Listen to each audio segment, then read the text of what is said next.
Okay. Namo Shakyamuni Buddha. Namo Shakyamuni Buddha. So,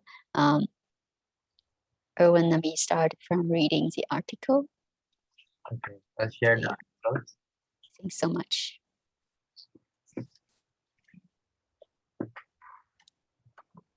Okay.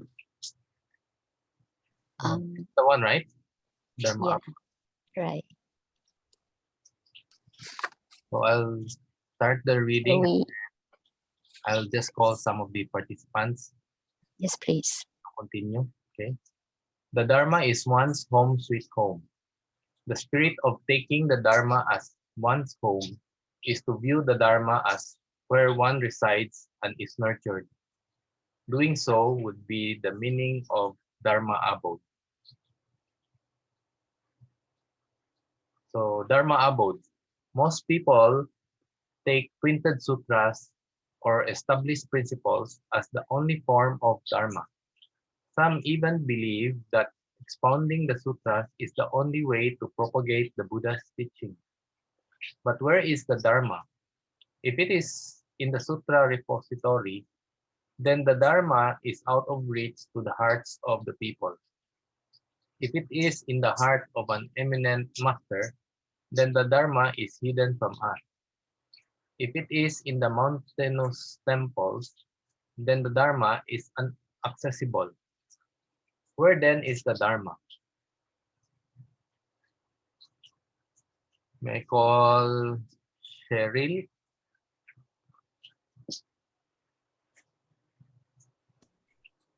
Omitwafo. The Dharma is found in the vast emptiness of this world. All worldly phenomena are the Dharma. As the saying goes, I'm sorry, I can't see the other side, but green bamboo are wondrous truth. The luxuriant yellow flowers, nothing but prajna. All life and vitality are said to be the Dharma. The Dharma in all its forms is the teachings of the Buddha. Liberations won from defilement, suffering while increasing one's wisdom, self-reliance. Therefore, the Buddha teaches one to rely on the Sutra, rely on the Dharma, and rely on nothing else. When one takes refuge in the triple gem and upholds the I think 5 precepts, should triple gem and the 5 precepts are the Dharma. Dharma should not be viewed as an abstract ideology, but rather as the vast and formless truth. The Dharma has many layers.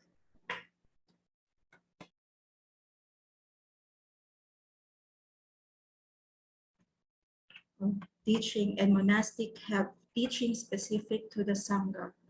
The precept can be likened to the law, and every line in the sutras likened to a teacher. As such, they are all embodiments of the Dharma. Should I going to continue? Hello? Hello?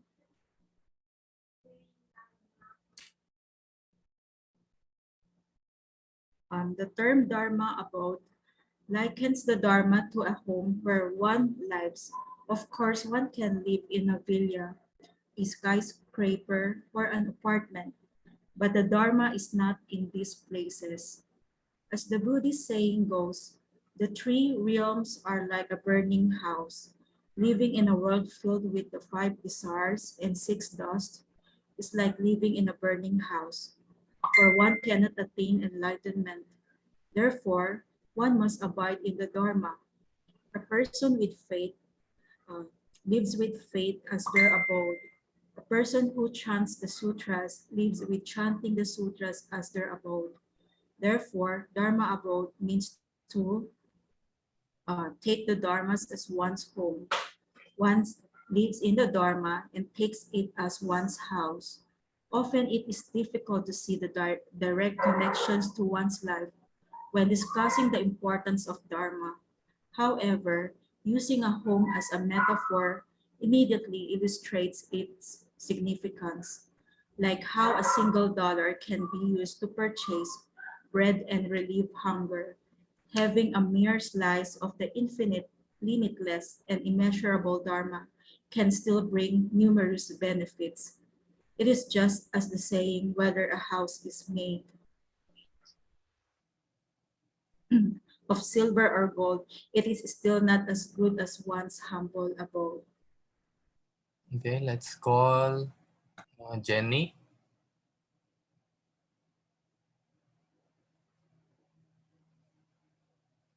Unmute.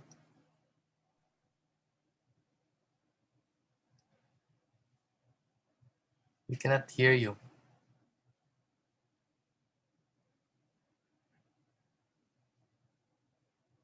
No sound.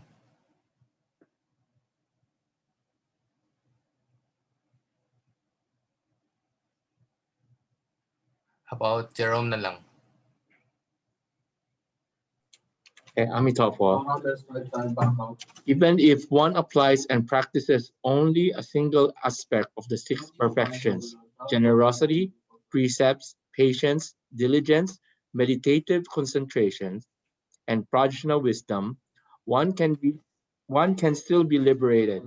For example, if you can converse with others using kind and compassionate words, look upon each other with kind and compassionate eyes, greet each other with warmth and compassion, assist others using kind and compassionate hands, and wish others the very best with a caring and compassionate mind, you are applying the Dharma in its myriad forms and will be attained self-mastery of the Dharma.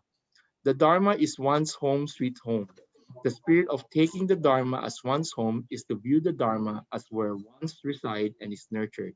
Doing so would be the meaning of Dharma abode. Okay, thank you very much. Okay, thanks for reading.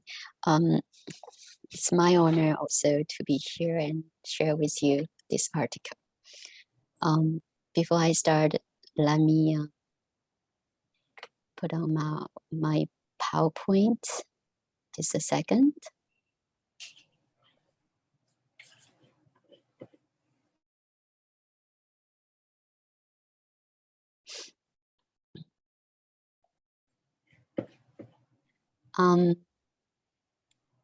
When I saw Cheryl, is that Cheryl I got to know 2 years ago? Actually, I was in the Tony University. That's a period of time. I have a few occasions to have gathering with our Philippine groups, students, usually in the Chen and live seminar in the summer. So I'm now in Hong Kong from 2018. It's been almost 3 years. But I'm not a Taiwanese. My mother language is Mandarin, but I love English. I immigrated to Canada, in 2002, but got the chance to know humanistic Buddhism. So I truly treasured the opportunity to learn Buddhism back at the time. And it's my lucky to be ordinated, by Master Shen Yun, and also got the chance to share with you over the, over the air through Zoom meetings. Today's topic, as you had read, it's about the Dharma. So when I got this topic, I recalled when I was in Tsinghua University. Down the steps, there are also the residential area for the lay people who were working in Buddha Museum or other places.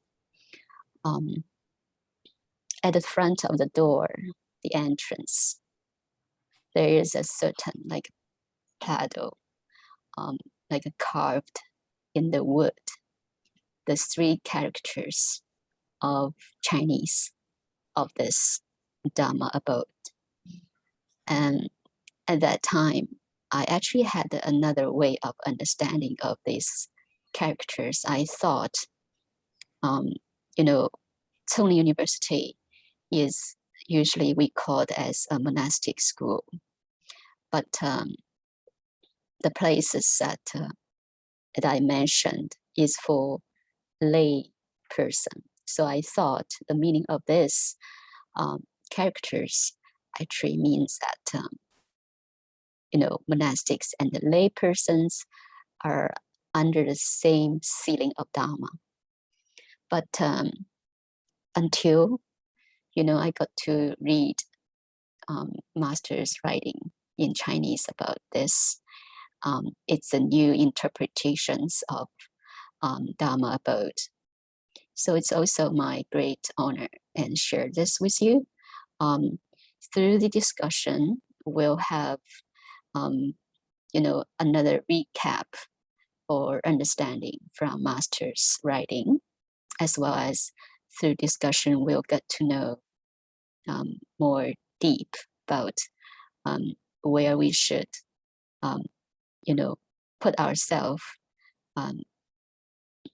in a place that is carefree and, you know, settled down our mind. So the introduction part for this article that we had just read, there are 3 parts. The first part is the meaning of Dharma. And the second is about what is Dharma abode? And 3 is Dharma as our sweet home. So we move on to the meaning of Dharma. Let's start with the forms of Dharma. So let's take a look on the first paragraph. Master Xinyan, if you had the paper or the text you had, Master Xinyan mentioned about there are few forms of Dharma. Okay, the form of Dharma, that means you can, you know, find the signs of Dharma from those things. So I may call your name to answer this question. Yeah. How about Cheryl? You go ahead. Can you tell me, you know, Master Shenyan mentioned in the first or the second part of this article, what kind of forms of Dharma he mentioned?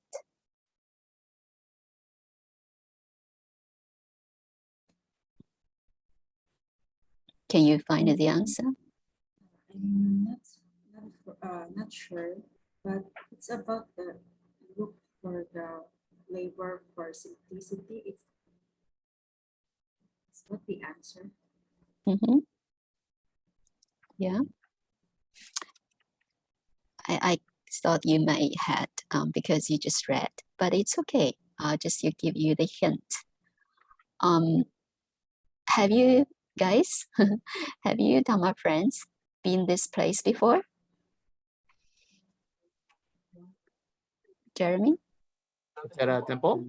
Yeah, this is not the temple, but it is a newly built building in Boguangshan. Wow. It's very beautiful. Erwin? I'm guessing it's the Dharma Sutra Repository. Here we go. That is just about, I think, the background of your Zoom application. Is it? Kind of, huh? Or maybe not. Oh, no, sorry. Yeah, it is. It is the Sutra Repository building, just built in 2000, and I think it's 16.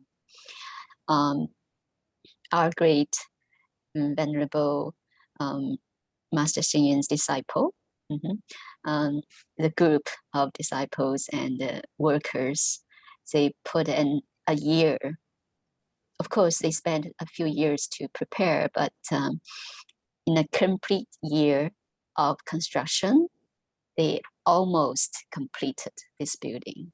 So now it's almost 90% completed.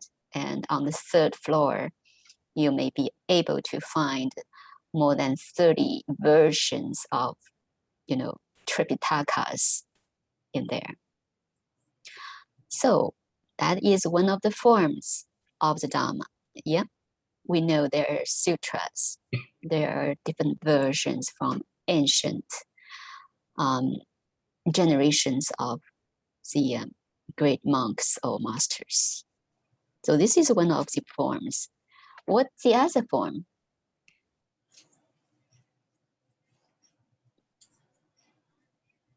Jenny? Please, if you have the article, take a look on the second paragraph.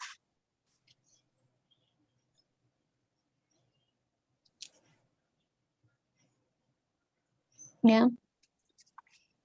Sorry, maybe someone else? Sifu,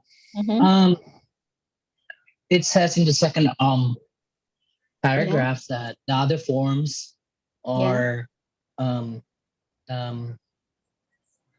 mountainous temples. So the temples. Yeah, right. And in the mind or in the heart of an eminent master. Yeah, that is. The Dharma is in the master's mind. Yeah, you bet. So you may be, look around. Since Master Hsien has propagated the Dharma throughout the world, we are not curious about venerables or monks or monastics anymore. We know who they are. We will not ask the question, who are they? We am those people who, wears the robes, which are quite different from our uniforms or, clothing. But now we are not curious about that anymore. So if we look around, we see a lot of, monastics and temples. So from them, the constructions and masters, we can get to the science of Dharma. So this is my first introduction of this article. So it is in the Sutra repository.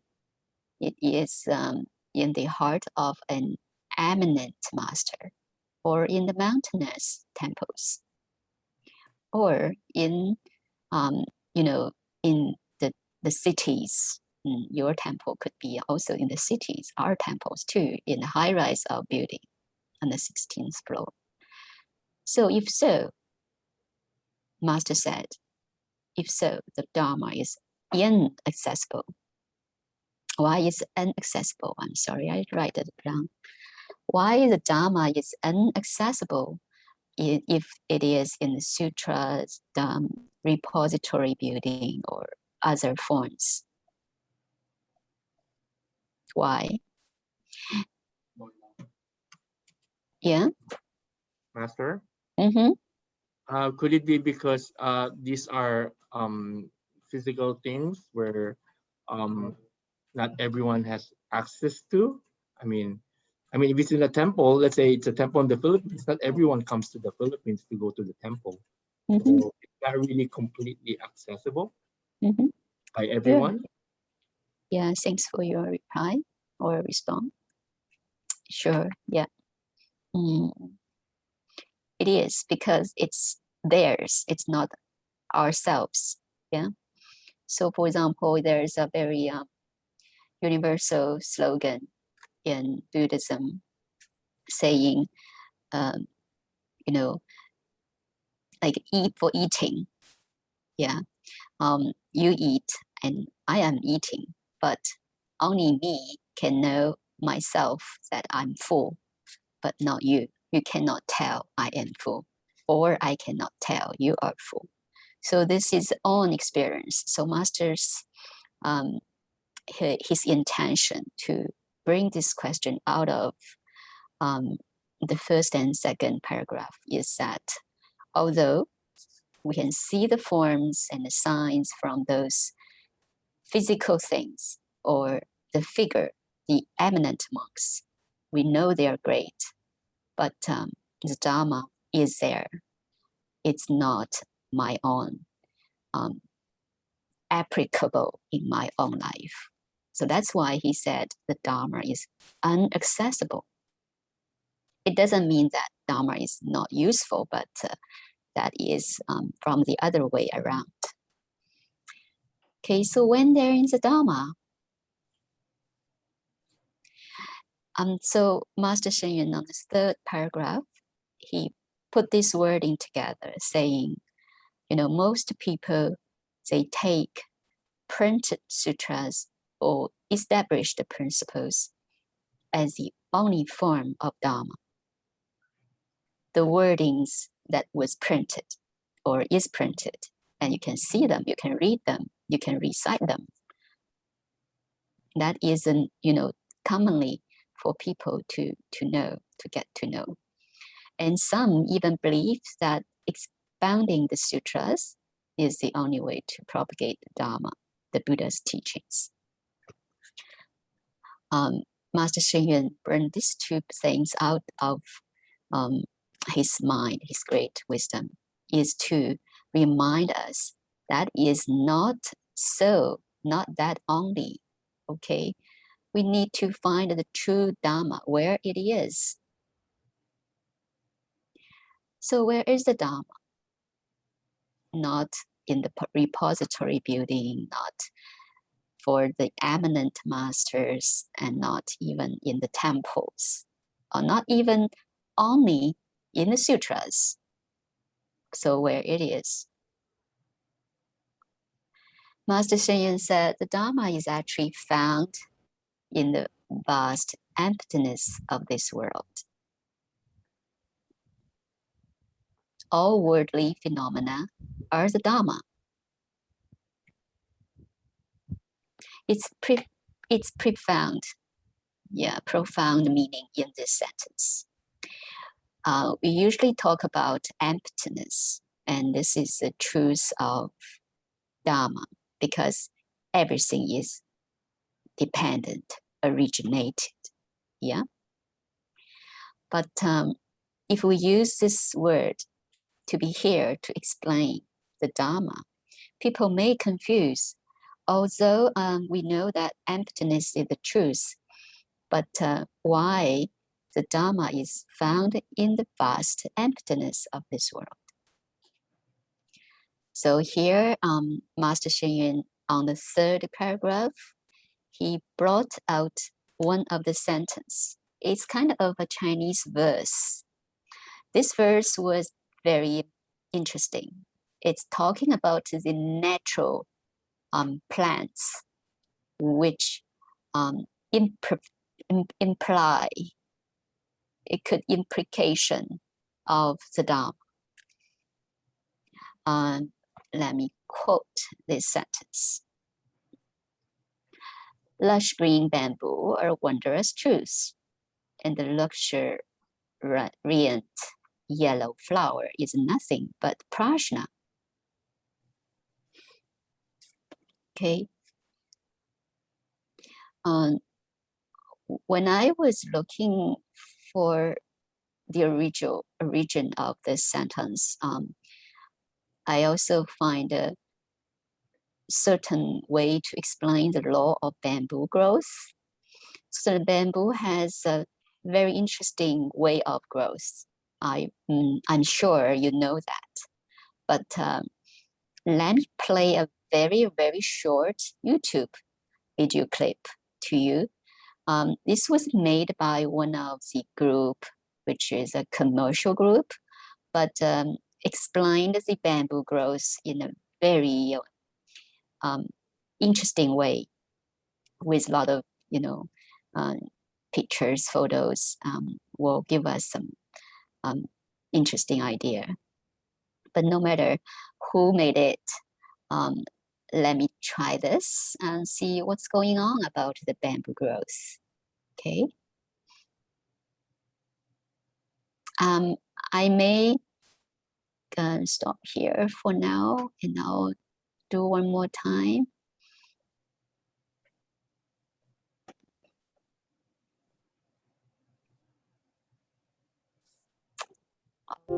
Bamboo is a remarkably strong plant with a surprising secret to success.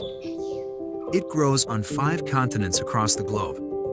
It can thrive in extreme climates, from the freezing cold of a Himalayan winter to the blistering heat of a Nigerian summer. It has a greater load-bearing strength than concrete and a tensile strength comparable to steel.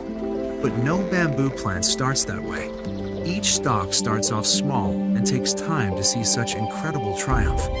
When a seed is planted, bamboo takes root and begins growing, but nothing shows. Even after giving it water and caring for it meticulously, you might be disappointed as the first year passes, and then the second, with nothing to show. Nothing like the tall stalk you expected and hoped for. Even in the 3rd year, only a small sprout begins to show. While it might not look like the bamboo is doing much, this part of the bamboo's life is vital to its future success. During these first 4 years, the bamboo grows by putting out roots far and wide, creating a strong foundation for future growth, even though you may not be able to see it. And then, the 5th year, it shoots upward, seemingly all at once. Growing up to 1 meter a day, the bamboo doubles in height. The next year it doubles again, and then again the next year, until the bamboo stretches up towards the sky. A strong, mighty plant. After 5 years of dedication, work, and patience, the bamboo has become the remarkable plant you always hoped it would be. It is surrounded by other bamboo plants who grew in the same way, becoming taller and strong together. These mature bamboo plants can withstand any storm as they grow exponentially higher and higher together. So can you. Okay, so this is what I got across this one. By the way, when I was reading this little movie clip, it reminded me that for monastic, if you heard that if we, shaved the head, ordained, ordinated, there would be a 5 years of study. No matter where we are, we could be in the Buddhist college or in the temple we serve for. But for the first 5 years, that is the praise of time for us to learn precepts. The precepts means our daily, rituals, what should do and not, or should not to do. So also from the signs of growth of the bamboo, we can learn something. That is why, actually, if we put ourselves, merge ourselves into the universe, we are actually part of the universe. That is also the meaning that, everything, they are wondrous truths. From the sentence that we just quote, lush green bamboo are wondrous truths. If we see the law of bamboo growth, we learn something. And from this learning, we also would apply to our own life, daily applications. And now move back to our topic. On the 4th paragraph, Master Shen Yun had another way to explain where the Dharma is. He said, a very important teaching by the Buddha. Just a second.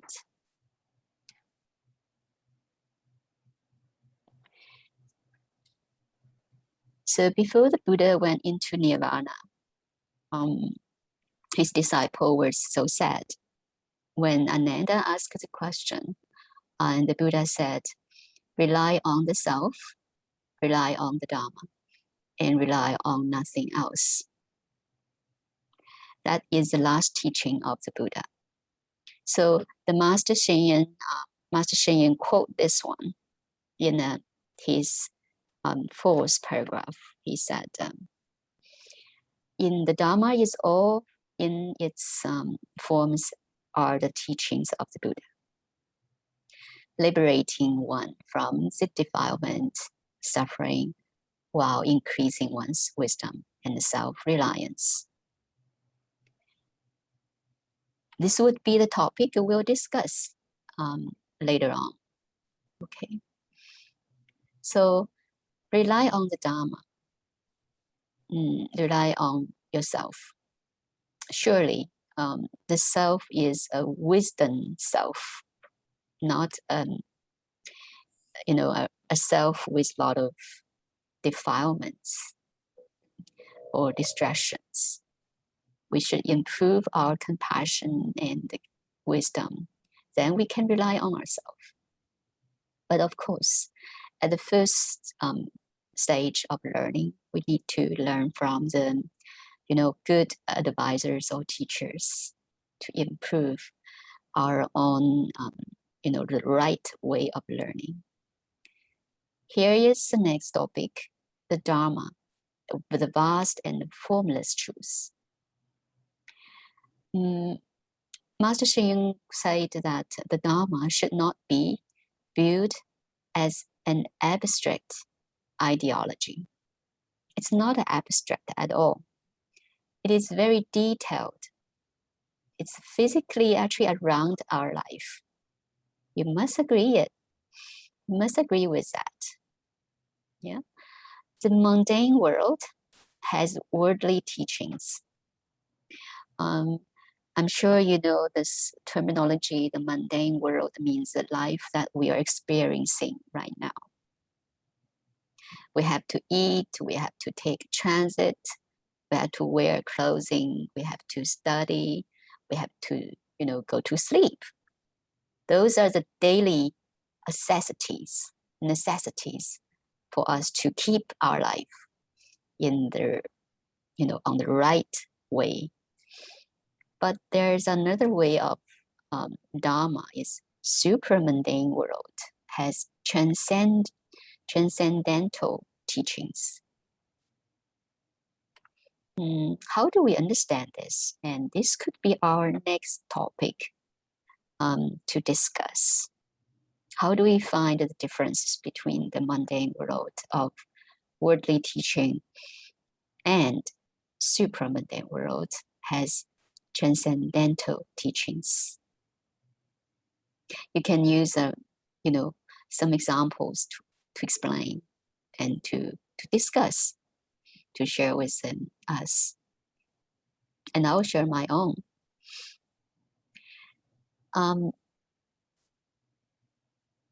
This is one of the very cute this little figures about the monk who had covered the ear or covered the mouth and do not to listen, to talk, or to speech, something like that.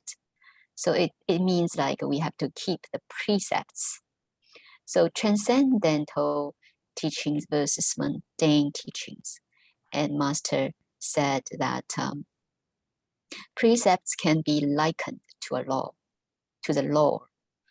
Okay, so the transcendental teachings is like precepts, and the mundane teachings like the law that are life, or every line in the sutras likened to a teacher.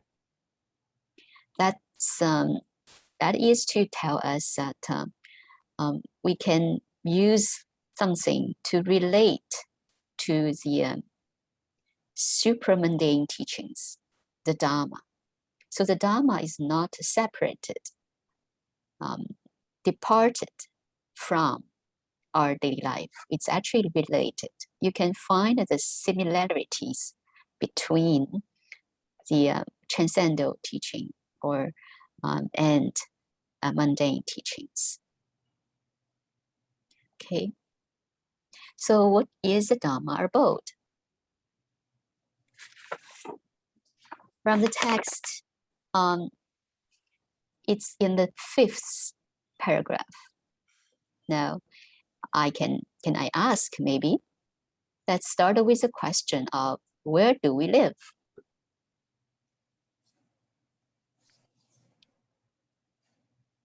In Philippines, in Hong Kong, maybe on the earth? Yes. The answer could be that. I live in a small town, no matter what, I'm happy with that. I feel so joyful. Okay, so where do we live? We live in different places around the world. No matter it's a big city or a very small village, but we need some daily supplies, no matter it's a villa or skyscraper or an apartment. But Master's importance, he placed the importance on the Dharma. So he said in the 5th paragraph, he said, one must abide in the Dharma. A person with faith lives with faith as their abode. So if we have faith, we have Dharma in our mind, then that is the place we can settle down our mind. That is, Dharma abode. So Dharma abode, in the text, Master Hsien Yuen mentioned about the 6 paramitas. The 6 paramitas also is called 6 perfections. So if we live in the Dharma and takes it as our house, so we have these 6 perfections to fill up our house. So in the house, we have those 6. That's great. We have generosity, we have discipline, we have patience, we have diligence, we have meditative concentration and prajna wisdom, which of course, prajna wisdom is leading the all 5 that is on the right way of practice. So Master quote this 6 as the part of the Dharma that we should practice on. But how to apply it? Apply the Dharma in this myriad forms and will be attain self-mastery of the Dharma. He mentioned about those 3 goodness, 3 acts of goodness, sorry. So speak good words, do good deeds, and think good thoughts. It's going to be found in the 6th paragraph because it will bring numerous benefits. Okay.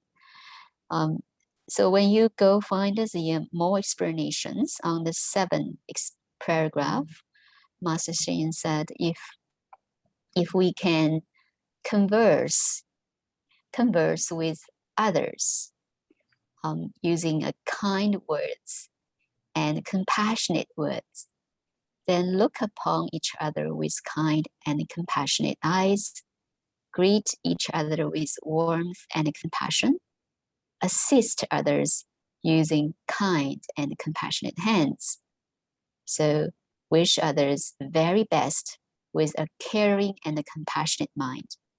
You are applying the Dharma in this myriad of forms and will be attaining self-mastery of the Dharma.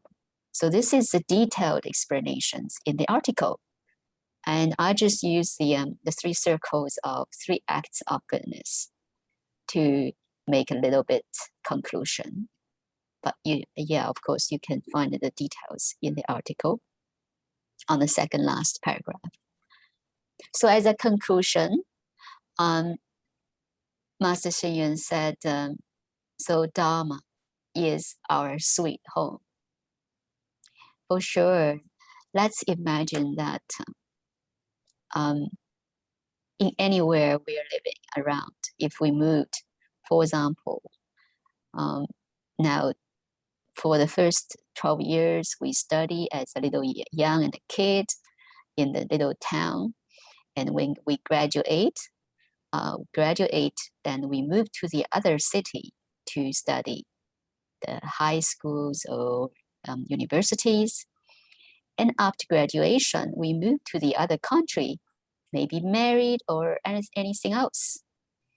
So we are just moving around everywhere if we plan to do so or not plan, even though.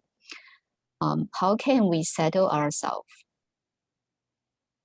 That is why Master put forward this topic about Dharma Abode. We are moving around. We have the place of home that is sweet.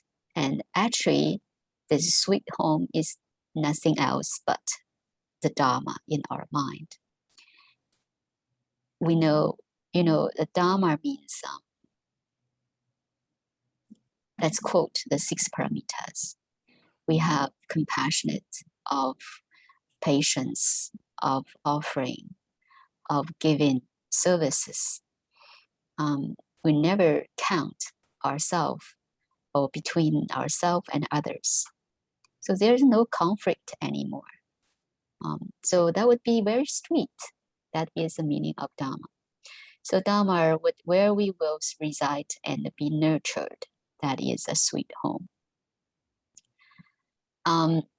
As a part of the conclusion, Master Shen said, the Dharma is one's home, a sweet home.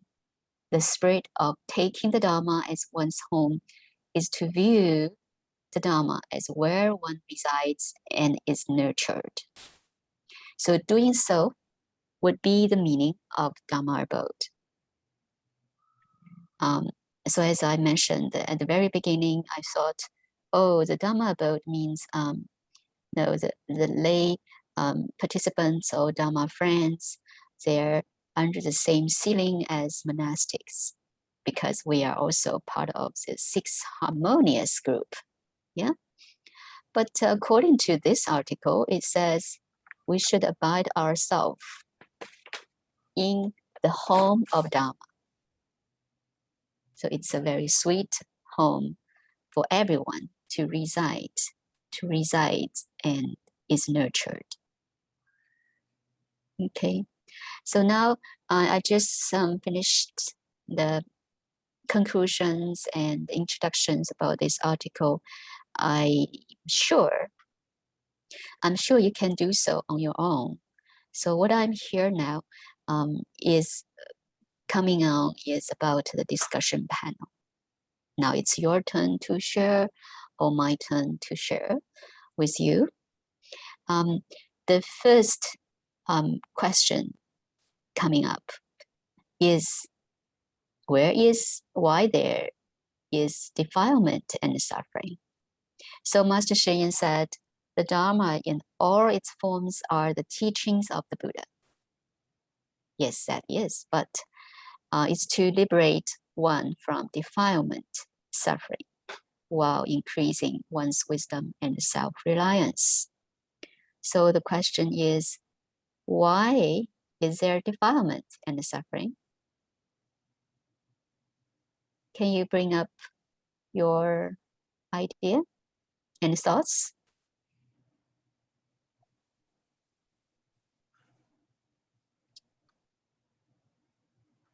So for my idea of defilements is because we have some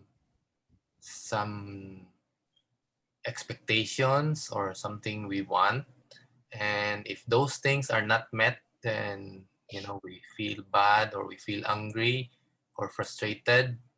So those feelings that we expect can create the defilements. Yeah, that's right. We have expectations, not only ourselves, but also others will bring about some conflicts between ourselves and the others. Who else? Master, I think one of them is also, I think, we're selfish. We think Selfish. about others. Yeah, we always think about us first before others. So I think that Sure. would be one reason also. That is a good word, but there's another way to interpret selfish. Master, can it be Sure, you can call me venerable. Thank you. venerable? Yes. The reason is ignorance. That is when we talk about the 12 dependent origination, the sufferings or the continuous cycle of birth and death arise from ignorance first. Because of ignorance, we do some actions, and from actions that will wu-ming, sting, and then shi, and then there will be consciousness, and then there will be rebirth and rebirth continuously. Thank you. Cool, thank you. That is the law of dependent origination, the 12 links of dependent origination. Yeah, it included the three periods of times of life, the past, the present, and the future. There is no ignorance, there is no present life, there's no love, there's no future life. Who else would use different way to explain why is there defilement and suffering, or using different word? Shared on the chat box because he doesn't have a mic. Oh, okay. Suffering comes from one's heart, people's discontentment. Okay. Yeah. Sure. It could be also the other way to equals to the expectation, like Urban mentioned. Who else? Have you ever thought of another terminology? It's not a terminology, but it's just a word. It's called self-attachment. Self-attachment, in the 12 links of dependent origination, also used grasping. The grasping, the loving, and grasping. It will give rise to certain actions in this life and causes the next life. So when we, if we got chance to listen to Master Xingding, Venerable Master Xingding's talk, always or usually he will talk about 12 links of dependent origination. And I just very clearly recalled that during our triple platform of precepts taken for monastics in 2011, he's given us a Dharma teaching in the hall, in the Dharma hall. And the topic he was sharing or teaching us for the preceptees who's sitting there. He said a lot of things. He taught a lot of things, but only 2 characters of Chinese.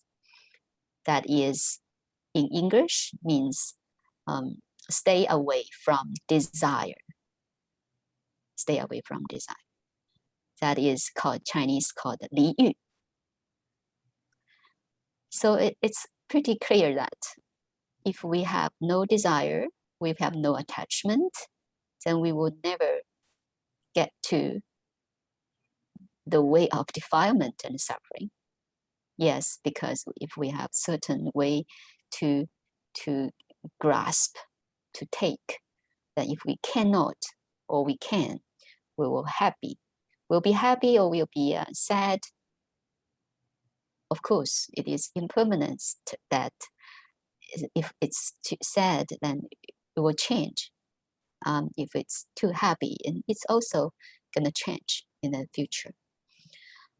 So this is based on the law of cause and effect, and Master Hsien give us the answer and the way out from this suffering. That is wisdom and self-reliance. So back to the this question, it also recalls one of the sutra in the Heart Sutra. In the Heart Sutra, almost the end of the Heart Sutra, there is a sentence of that. It says, if there is prajna paramita,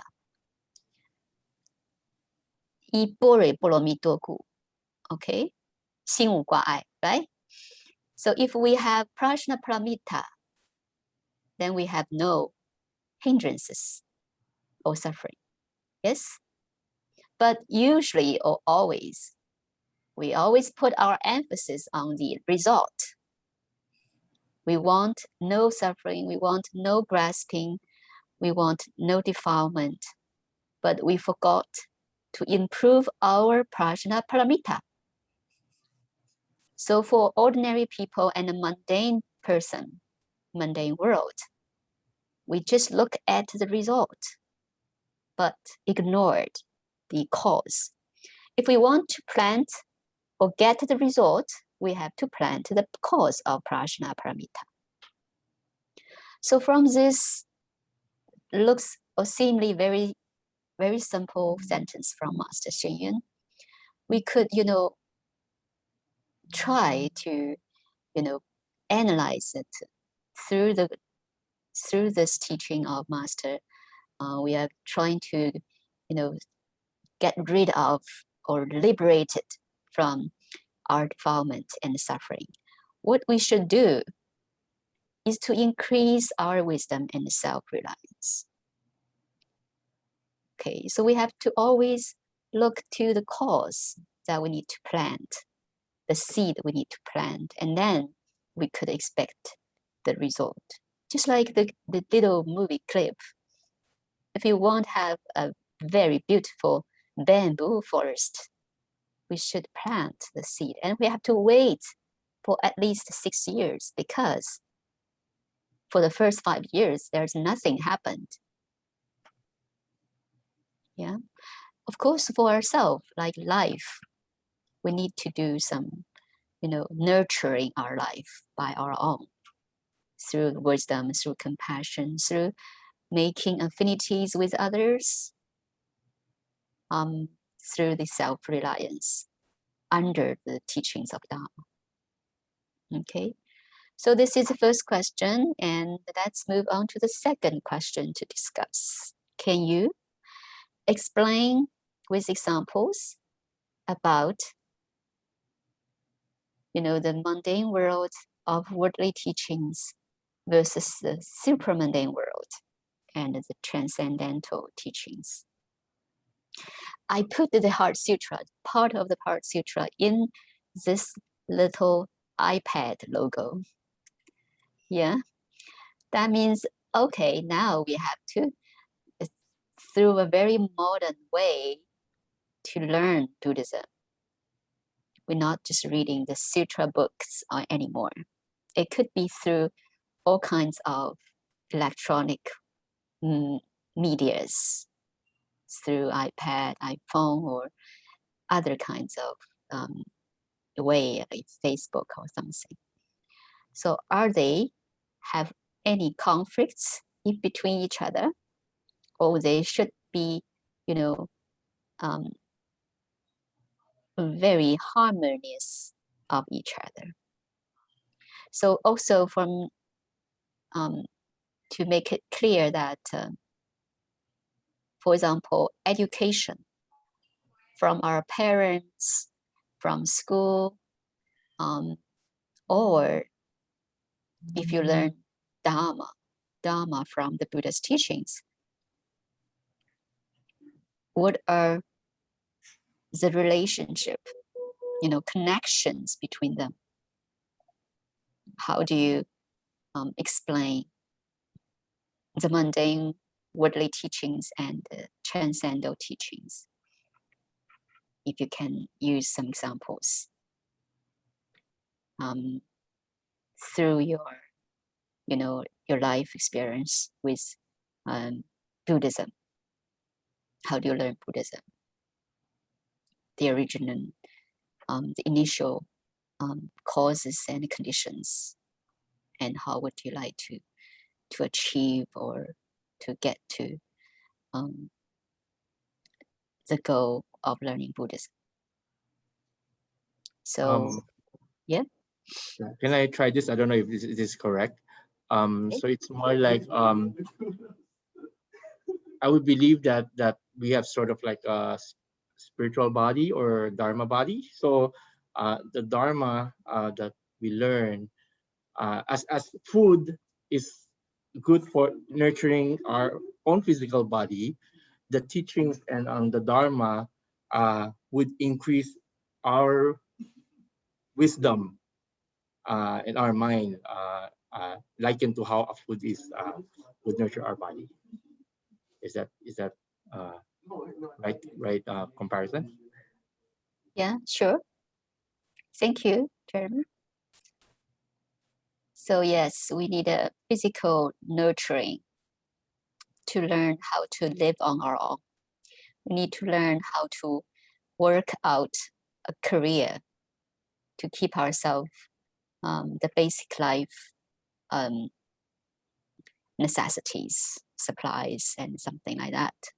Or on the other way, we need to nurture our inner energy, our patience, and something else. You know, you can call it as a Dharma body, or very in the mental side, yeah, to improve on that. Sure, it could be, you know, the way to explain this of a mundane world and super mundane world. But think about that. Are they totally different, or they are just, you know, two sides of one object? Hi, Sufu. Yeah. Hello. I, for me, I don't know if. For me, I learned a lot from the story of Choli Panther. Mm-hmm. Yeah. So we know the story of Choli Panther. It's a very. I'm sure it is a very simple story. There are two brothers, and the elder brother is very wise, and the younger brother is some kind of a very very slow learner as to some kind of I don't know, autistic, I guess.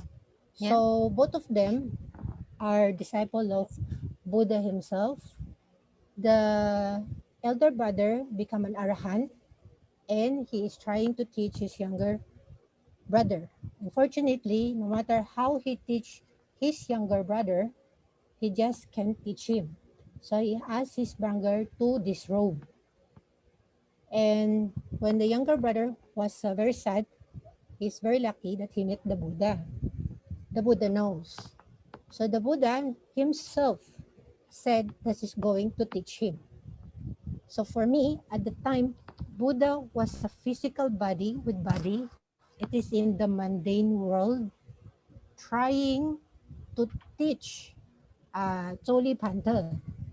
And what does he teach? He did not give him any sutra. He did not give him any heart sutra or anything, the five precepts for nothing.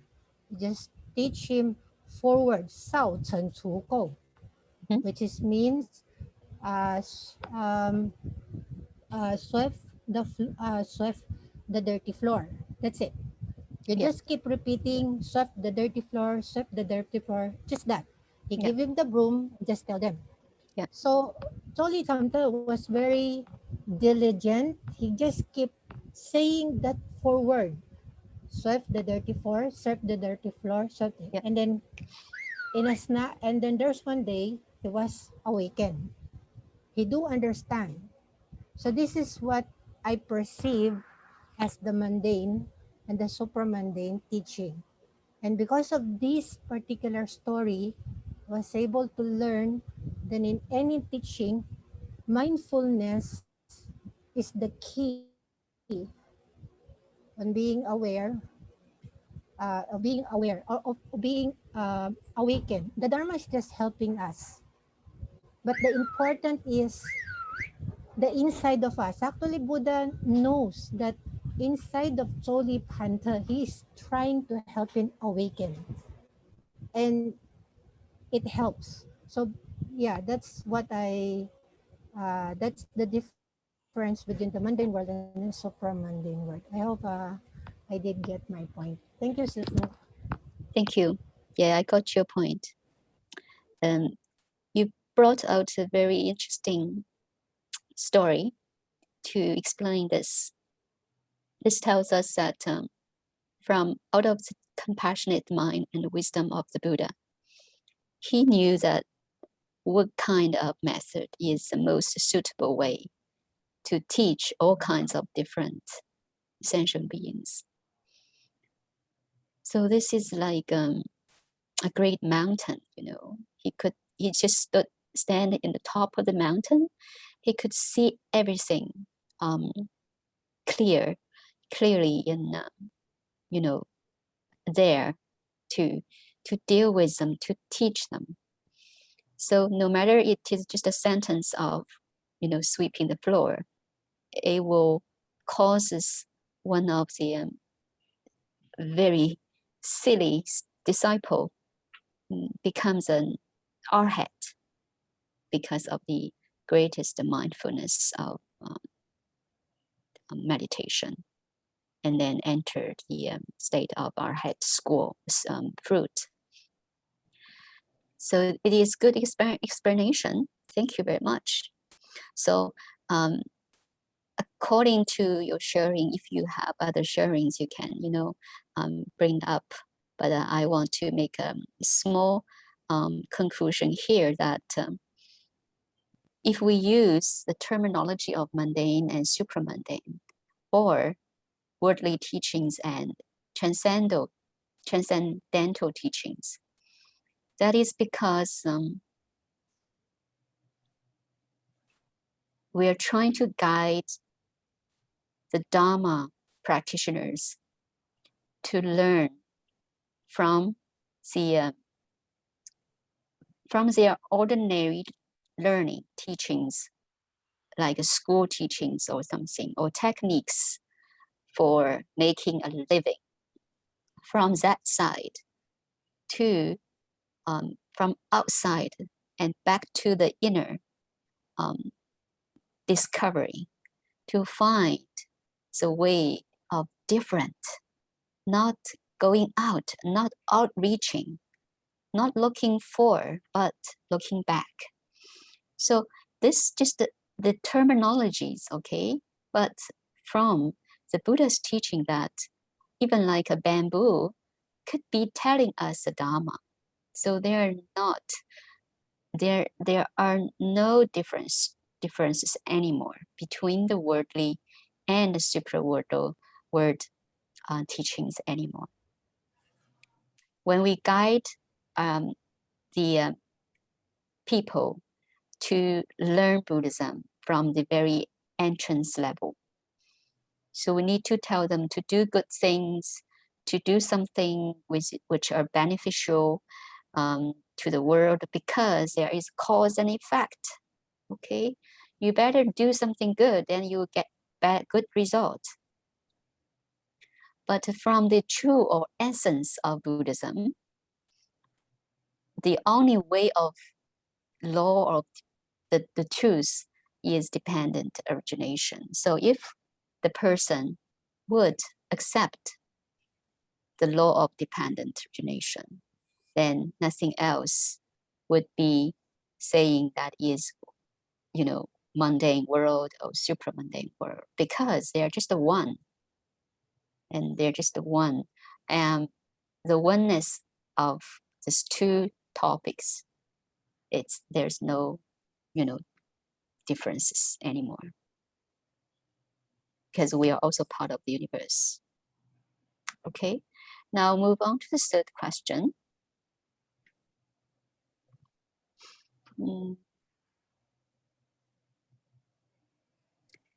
The Buddha said, rely on the self, rely on the Dharma, and rely on nothing else.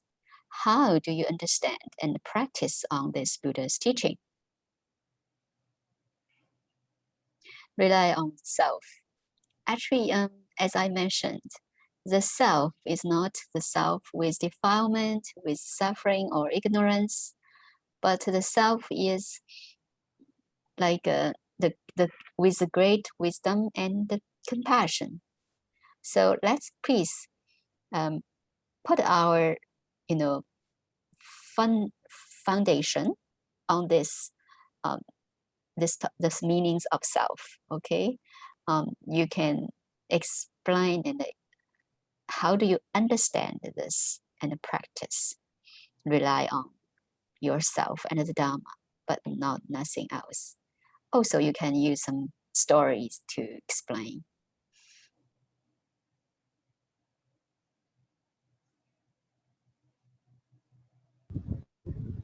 May I, Sufo?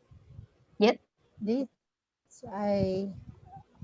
I will use the story of when the Buddha make a vow before he make a vow before he sit on the Bodhi tree that he's not going to get up of that seat until he got enlightened, no matter what it takes. At the time, I kept thinking, how can he said that? He found two teacher, but he did not get his answer. But he vowed on that spot that is not going to get up until he get the answer. Where will he get the answer? So that was the thing that I kept pondering. And later, I don't know if I get it. This is just my own um, answer. He got it because the answer is lies within all of ourselves. It's inside of us. Yeah. That's why we have the Buddhahood and self. So rely on the self means the answer lies in us. Just like also the Choli Panther. Actually, Buddha was just helping Choli Panther to awaken the answer within himself. So it is in himself. About the rely on the Dharma, it is the process where it is the process where the answer lies in itself, in ourself. The Dharma is just how the Buddha. I mean, the Buddha did not say it. It's he just make it a teaching, and we just called it Dharma, and we rely on nothing else because um, it's impermanence. So po i kong kong po isa. It's there. It's impermanence. It's non-self. It's um, so I don't know how to explain it, but that's what I understood in this particular third question. So I rely on that particular that every answer lies within itself. The Dharma is just a teaching, just a guide for us. Hopefully, that will make us awaken the aha moment. Just like you, Sifu, you are trying to guide us. Hopefully, we can be awakened through your guidance. Yeah, Thank you that's for what I saying so. understand. Thank Um, you. Thank you. Thank you for saying so. Remember, maybe you can share in the after me. I remember one of the cases I experienced in the state in Los Angeles of Xilai Temple. One of the great assembly of a gathering after the short-term monastic retreat. Master Xinyan was getting a Q&A session for all the people who was in the retreat. Then one of the members of BLIA in one of the temple of the state of US, he stood up and he asked the question, said, Venerable Master, I have been in the temple for a long few years, but recently I found some problem to deal with one of the venerable, and I don't know how what to do. Can you teach me? In that situation, it's quite a dilemma to ask this question. But the master answered by saying that, you know, rely on the Dharma and not the person. So that is a very big shock for me, and because I was just a lay person at that time, I truly understood the Buddha's teaching is asking ourselves to find the truth of dependent origination, not depend on someone else. But for an ordinary person who is still in the very beginning or entrance level, we need to follow, you know, like a good teacher or advisor or a group. You find a way to follow and good method to learn from. That's very, it is necessary, but we need to, you know, still based on the Dharma, you know, not the person. So whenever we got some messages from not good messages from our group, do not worry. We need to look at the other part, like a very beautiful part of the group, not just one person. So this is what I, you know, just came up to me when you were talking about your understanding. Came up to me this image or picture, my own experience from that, and was really great. Our master is. Mhm. So who else would share your points?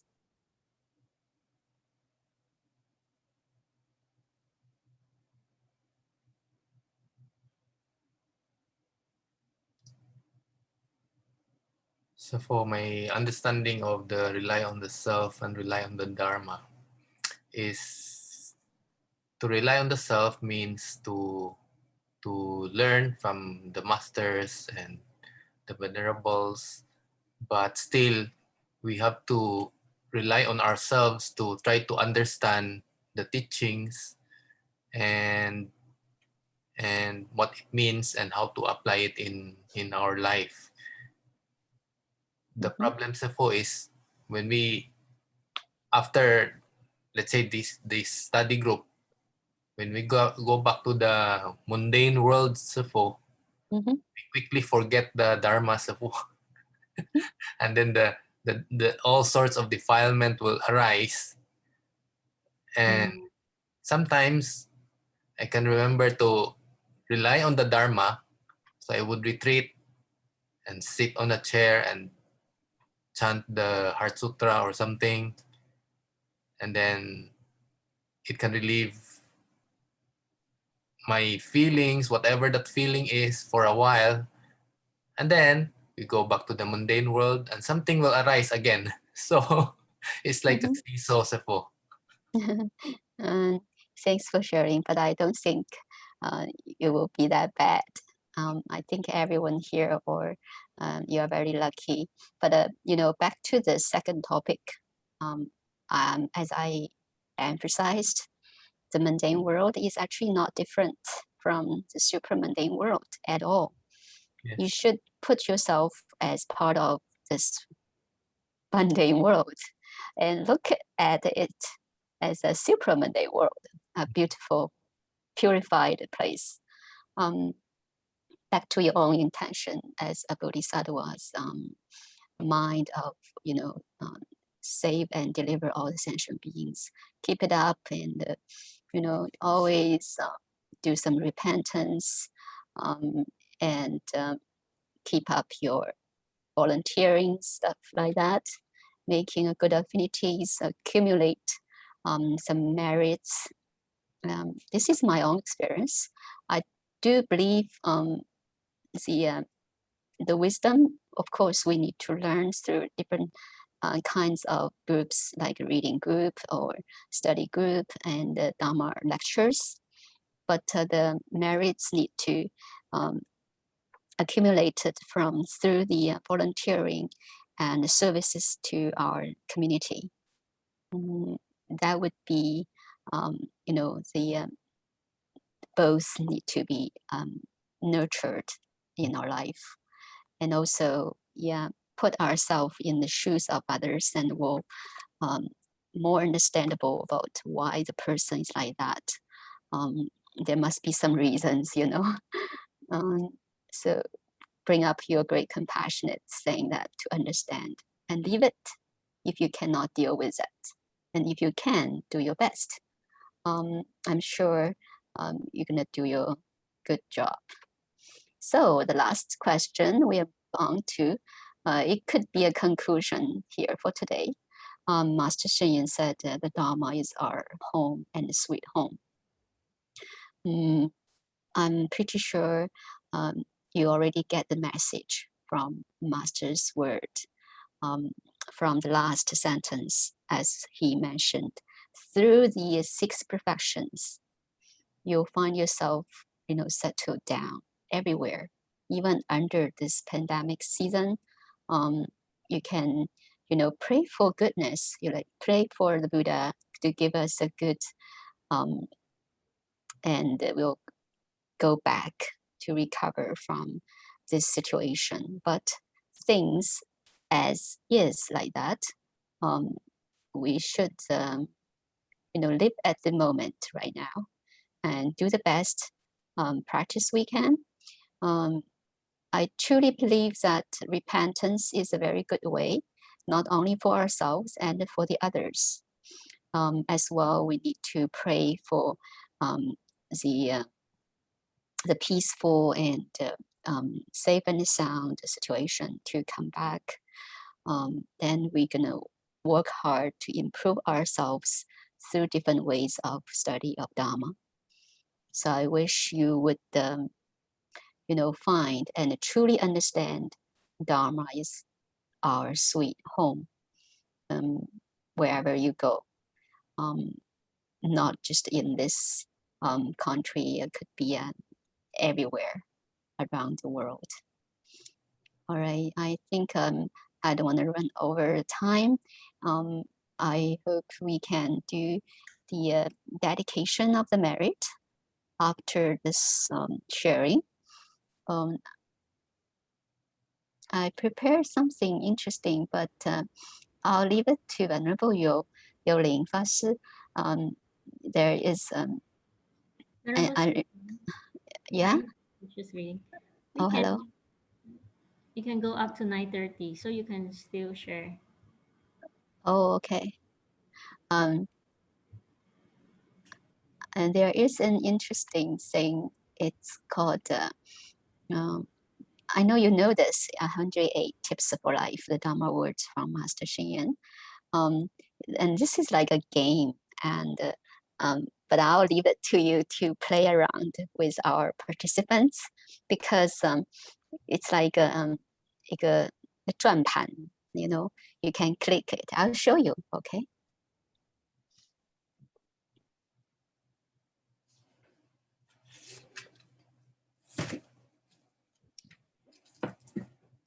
I'm not sure you played this or not before, but if you click the center, and it's like you can find which number of this master's wording, the number, okay, and you find the wording for yourself. So I was prepared this for you to play around before it starts, but because you enter the Zoom classroom very late, very on time, so it's okay. I just leave it for now. Okay, so I'm sure today, this is for now today, if we need to do the dedication of the merit, maybe Irvin would be able to share those the wordings, please. Yes, before that. Thank you. The I'll prayer for confidence.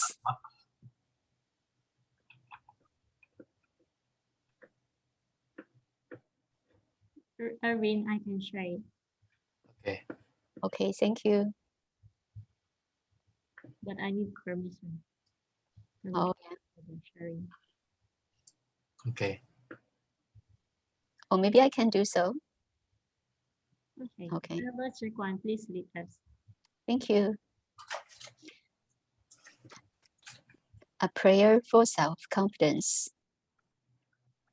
O great, compassionate Buddha, please listen to my quavering voice, respectfully praying before you.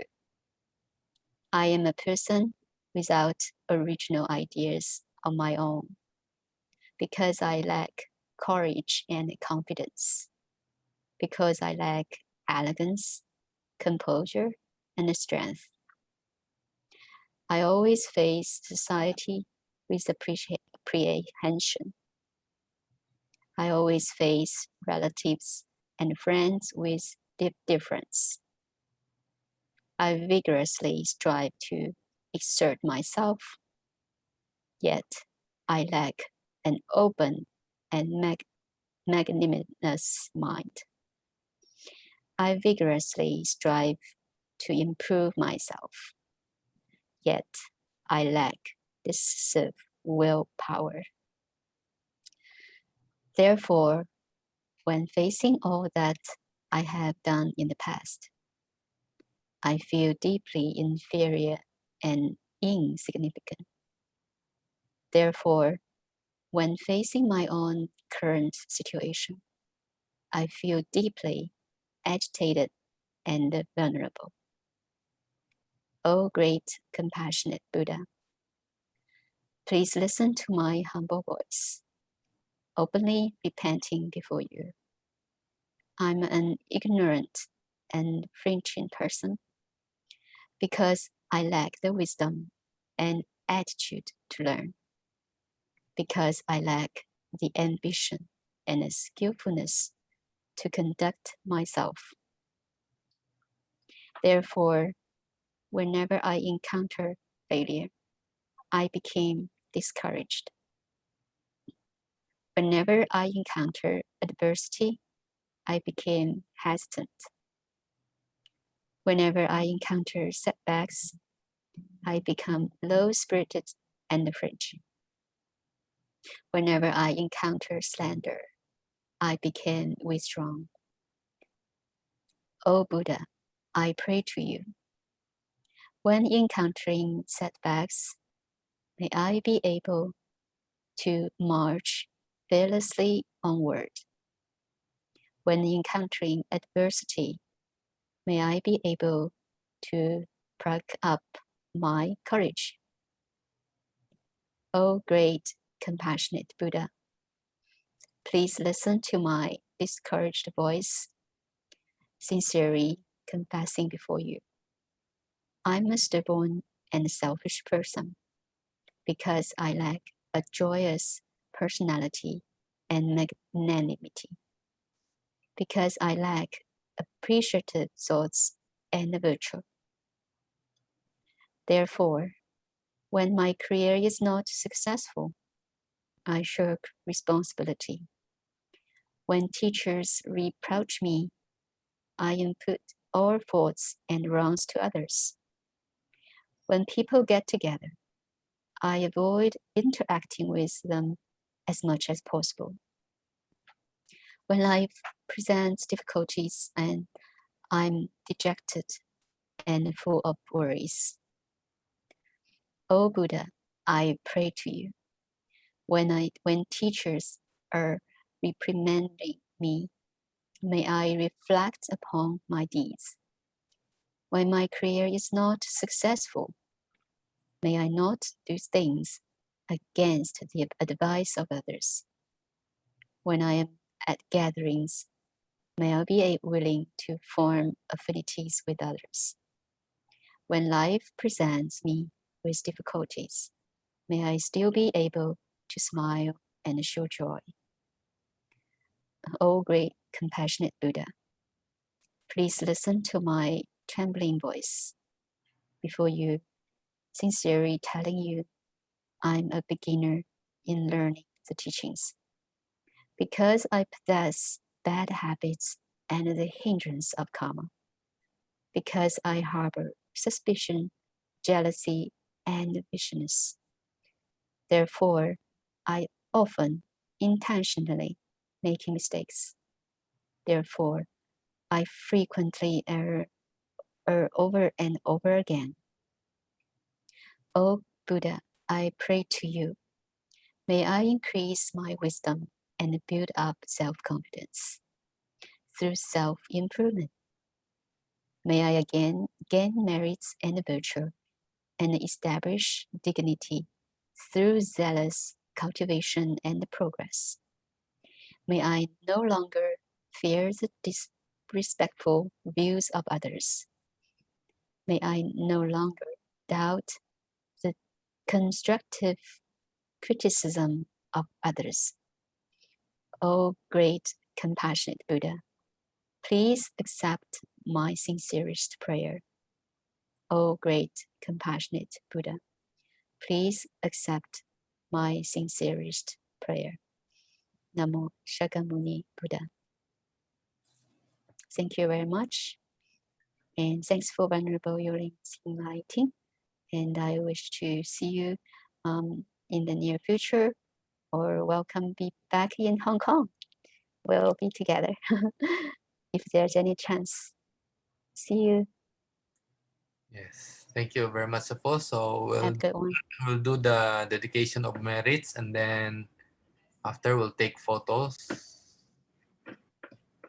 Okay.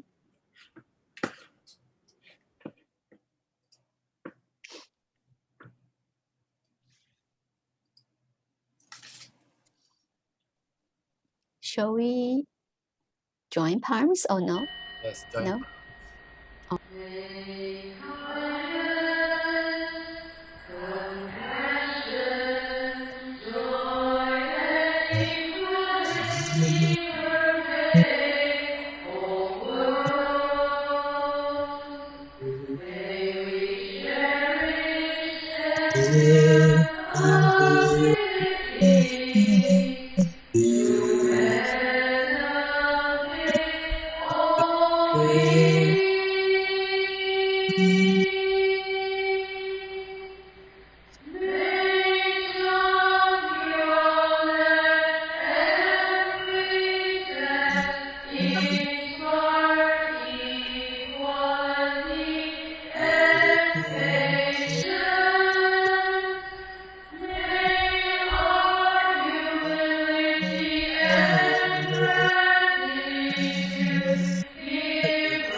Thank you very much.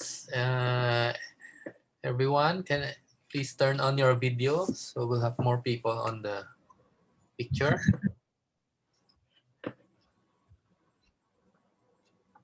Okay. Okay, ready? 1, 2, 3. Okay, lotus flower.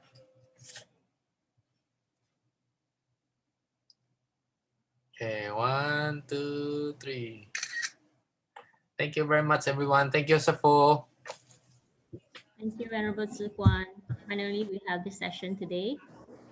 We hope that Thank you, Shifu. can have Thank you. again soon. Thank you so Thank much, you. Yolin Shu-chan. Thank you. And Thank you. See you guys. Venerable. See you. Wednesday at 8 p.m. Thank you. Have a good night. Good night. Bye.